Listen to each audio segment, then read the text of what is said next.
যে আপনারা যারা ক্রিকেট খেলছেন এরকম স্পিন বল করেন না? স্পিন বল করলে বলটা কিভাবে যায় বলেন তো?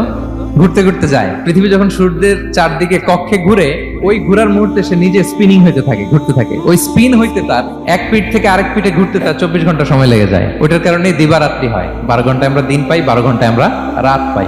আল্লাহ বলেন এই দিবারাত্রির পরিবর্তনের মধ্যে নিদর্শন আছে। এরপর আল্লাহ বললেন আমি পানি থেকে সব প্রাণী তৈরি করেছি। ওয়াজআলনা মিনাল মাই কুল্লা শাইইন হাই, সব প্রাণ এসেছে পানি থেকে। বিজ্ঞান এটাকে কনফার্ম করেছে। তারা বলেছে পৃথিবীর সর্বপ্রথম এককোষী প্রাণীর নাম হচ্ছে অ্যামিবা। অ্যামিবা এসছে, জুপ্লাঙ্কটন, ফাইটোপ্লাঙ্কটন, ব্যাকটেরিয়া প্লাঙ্কটন, এভাবে স্পিসিস গুলো ডেভেলপ করেছে। এরপর আল্লাহ তাআলা বলেছেন মৌসুমী বায়ু, এই যে বায়ুর প্রবাহ, এতে নিদর্শন আছে। আর আকাশ জমিনের মাঝখানে যে মেঘমালাগুলো ভেসে বেড়ায়, এই সবগুলোর ভেতরে নিদর্শন আছে। কাদের জন্য? আল্লাহ বলেন তাদের জন্য যারা আকল খাটায়। ইব্রাহিম আলাইহিস সালাম ক্রিটিক্যাল থিংকিং এর ক্ষেত্রে আমাদের জন্য অনুপম আদর্শ ছিল। কোন এক দলে না ঢুকে উনি ওনার ক্রিটিক্যাল থিংকিং, ওনার অ্যানালজি, ওনার বিবেককে উনি কাজে লাগিয়েছেন।